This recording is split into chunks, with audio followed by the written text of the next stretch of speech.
states. And really what we try to do in terms of our organization is cover everything that is under the Bonneville umbrella. So everything from its power operations, its transmission operations, the corporate functions, as well as a lot of ancillary issues, which again, I mentioned earlier, Energy Northwest and CGS. CGS is an important cornerstone of the BPA power portfolio. We can talk a little bit about that in a moment.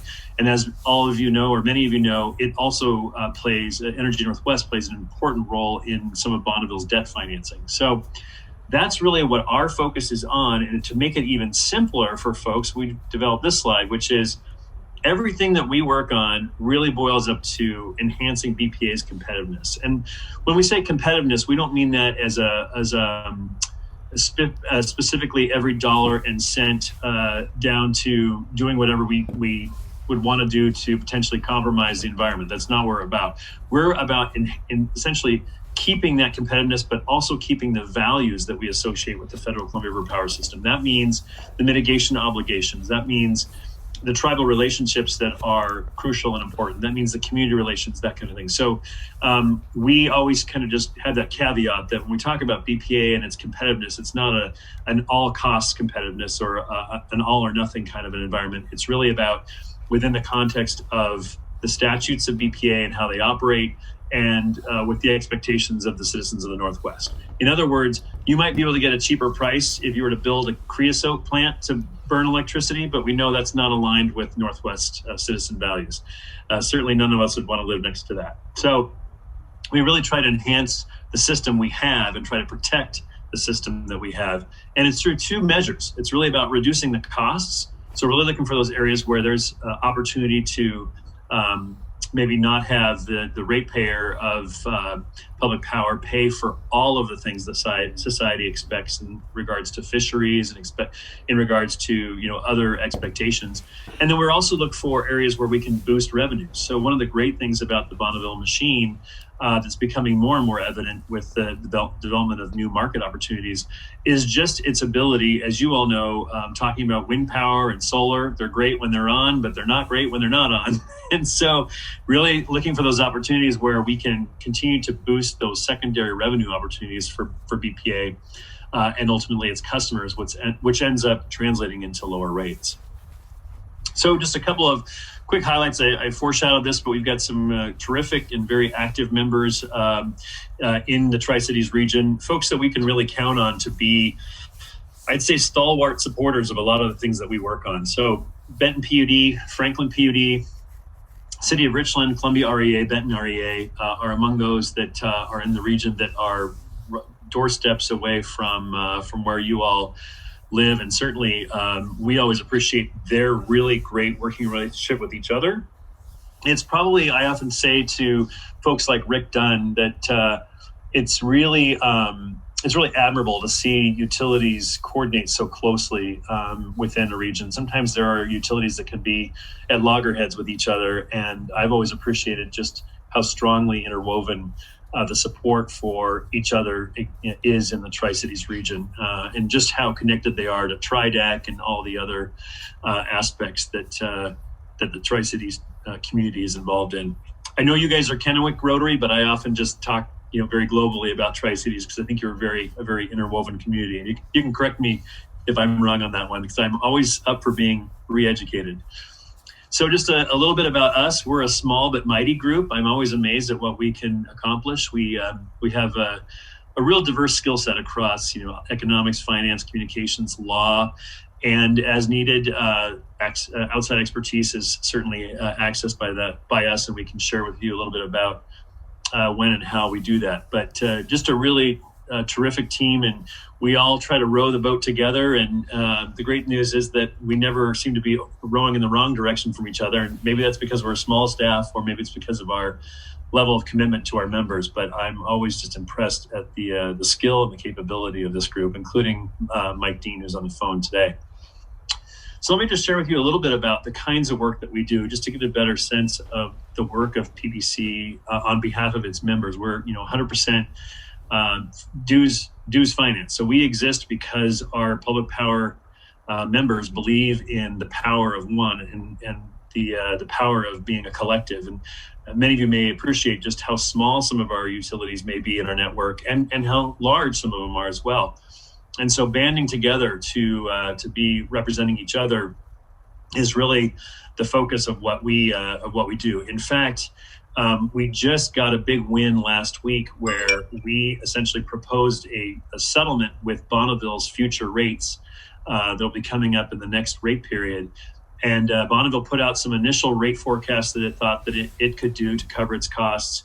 We said, try harder, and we pulled together a huge group of public power and said, Bonneville, you got to try harder. You've got to really buckle down and change the way some of your cost principles are going to be put forth in the future.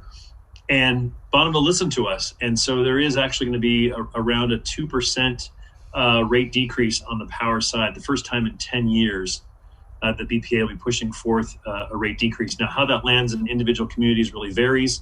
It varies on a lot of factors. It also varies on, some of the utilities have really been drawing on the reserves to cover shortfalls of folks who've been in a non-pay status because of COVID and those kinds of things. So we never suppose how those costs or those savings trickle down to the community. But I can tell you that being cost-based entities that are not out there for profit, they'll be putting them to good use, whether it's paying for infrastructure, refilling depleted coffers, passing along a rate decrease, that kind of thing. So we're pretty excited about that major win. Some of the other things that we're working on, just to kind of give you a sense again of the kind of work we do. The first one on that list, reduce the FCRPS project cost allocation to power. So when the dams were originally built, there was a certain amount that was allocated for navigation, for flood control, and for power. And that matters because the taxpayer pays those non-power aspects, and the customer of the public utility pays for those power aspects. Well, these were set decades ago, and we know that with all the development in areas like Portland and other parts of the region, that the flood control value has only increased. As well, that we know that the value of the navigation goods that are moved up and down the river, we know that has increased as well. So what we're trying to do is pursue a look and a refresh of those cost allocations to make sure that power is not paying more than its fair share of the burden on the river. And so that's something that's playing out with us in our work in the delegation, as well as with the agencies in Washington, D.C. Similarly, we have the Willamette projects are federal dams that are some of the most expensive and going to be even more expensive in the future dams in the region. They're actually down, if you know where the Detroit Lake region is, many of you probably saw some of the coverage of the devastating wildfires last year, but the Willamette River Basin starts in that area, and these projects that exist there are fairly small hydro projects with extremely high costs. And so being able to get out of the power business at those dams would mean that they would still stand, but they would just be primarily for the issues of drinking water, irrigation, and flood control and municipal uses. And we would not have the power aspect anymore, which means we also would not be shouldering the lion's share of the cost there. You all know this, I think, better than a lot of folks in the region. Fish and wildlife costs, continues to be a focus. I think some of the Tri-Cities area utilities have done a great job of sharing with their consumers that we're about 25 to 30% of your power bill being for fish mitigation costs. And we're always pressing to make sure that it's scientifically valid and effective and results-oriented work, not work to just monitor and study into infinity. So that's a constant sort of whack-a-mole for us that we work on, but is almost a full-time job unto itself. Of course, I mentioned rates, costs, and assets. We're always concerned about how BPA is financing itself into the future and whether that balance is correct, whether its costs are appropriate for the kinds of things it's doing and that kind of thing. And then certainly its finance and access to capital, which I shared a little bit briefly, that Energy Northwest has a financing vehicle that's been tremendously helpful for Bonneville in terms of having additional access to capital beyond its federal sources. So in terms of the other initiatives, those ones that are designed to really boost BPA revenues, the market design activity, there's a lot you may have heard about in California and the way that they're changing the way that markets are structured to basically transact electricity, both inter-region, so inside California, as well as with parties in the Desert Southwest and the Pacific Northwest. And our basic goal is to make sure to have as little risk exposure to the Bonneville system as possible with the maximum value creation as possible. That means if there's extra surplus hydroelectricity that our region does not need, then how can we get the best price for it in some of those markets? And the exciting thing is people are coming around to the notion that solar and wind don't always show up. They can be great resources, but they are not a capacity rich resource, meaning that they really kind of come and go on their own terms. And we know, and many of you know, in the weather extremes in Tri-Cities region that you get very cold weather and very hot weather. And when you want to flip that switch on, you need a resource to be there. And that's a similar kind of principle that California is facing. And our goal is, if we were to engage in that market more deeply, is to make sure that we would get maximum dollar for that capacity-rich hydro and nuclear resource that our region has through the BPA system. Regional resource adequacy is a similar aspect. It's really making sure that we have the right resources as we head into the future. There's the right mix of resources, and that those are being qualified in the right way, as I mentioned earlier. And then something that's kind of near and dear to my heart, the Columbia River Treaty. I worked on this a lot at BPA and had actually this very obscure job called the Secretary of the U.S. entity, where I interfaced with my counterpart in Canada.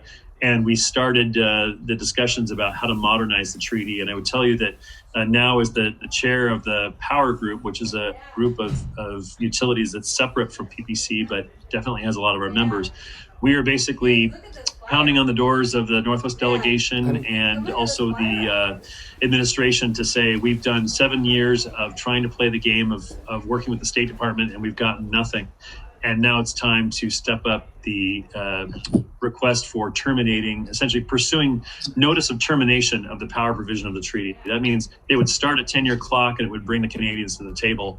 And we think that would be a tremendous amount of value if we could ultimately reclaim some of the value that we send to Canada on a daily basis, which has been evaluated about $1 million every 3 days that we're overpaying Canada for a share in the treaty. So something that definitely we're definitely looped into. And lastly, the Blue Sky Initiatives, which is, recently you might have heard about the Representative Simpson plan. That was a huge plan that was had pretty lofty goals about resetting the whole Northwest system. And I always say, within my membership, I can find people who absolutely loved the Simpson plan and wanted it to go straight to the top, straight to the White House desk to see how we can get that funded. And then we had members of ours saying, why on earth would you ever think about a plan like this? So we had a whole span of opinion.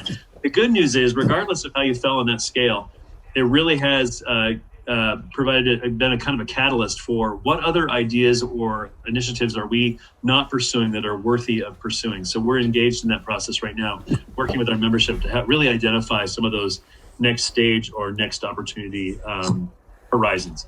So with that, we can talk some more about that in the Q&A, but I wanted to make sure to make some time for Mike Deen. So I'm going to go ahead and have some Q&A with all of you, because I find that to be some of the highest value interaction with our members and members of the public. So we want to make sure to have an opportunity with that.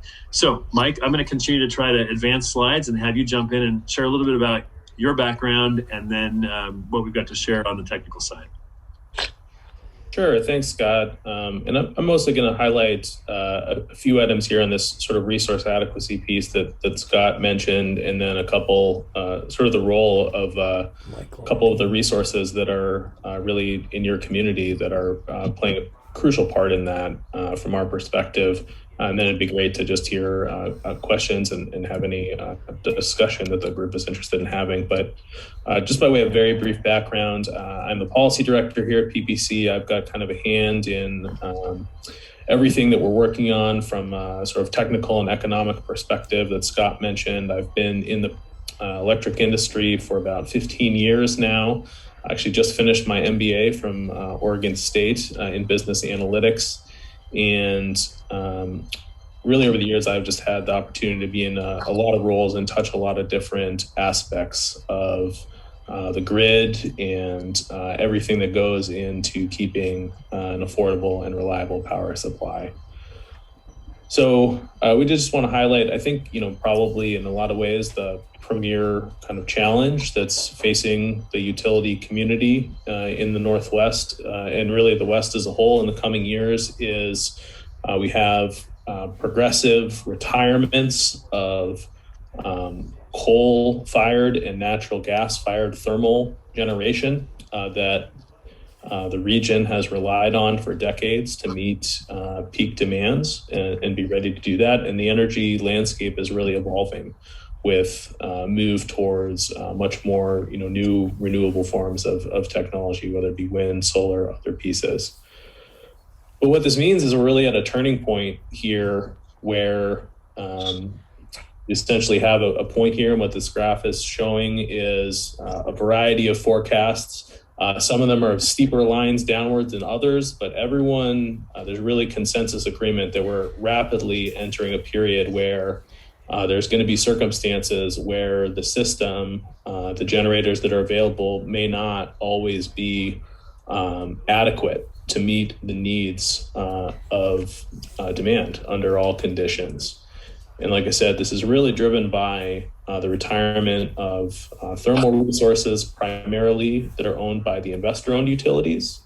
Your Pacificor, Puget Sound Energy, et cetera. BPA maintains a good balance between loads and resources on behalf of the public power customers, most likely all of whom you are customers of. But it's still, at the end of the day, a regional challenge because we're an interconnected system. So with that, Scott, I don't know if you want to flip to the next slide. One of the topics that we spend quite a lot of time thinking about and working on is the economics of the lower Snake River dams. From our perspective, and like I said, I have personally done just a ton of work on this topic over the years, but really just unequivocally say that these 4 hydro projects are just an absolutely crucial part of not just BPA's supply, but the regional supply as well.